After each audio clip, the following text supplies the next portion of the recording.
Hi guys, welcome to my channel and how to download the HP EliteBook X G2i 14 driver.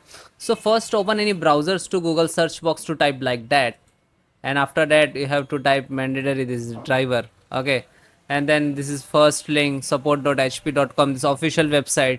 Okay, and just click on it.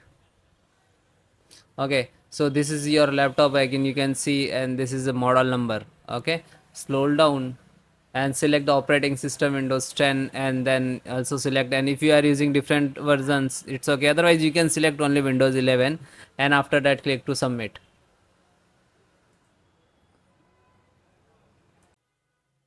Then guys, scroll down, extract driver and keyboard and output,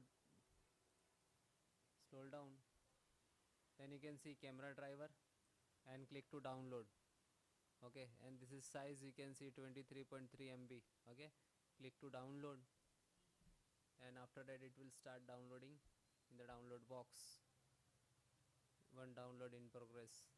You can use any browser to download. Okay,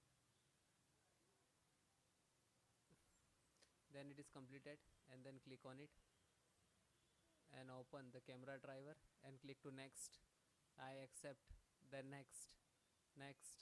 Now it is extracting and installing within second, and then it is installed. Okay, so restart and then check it. Thank you.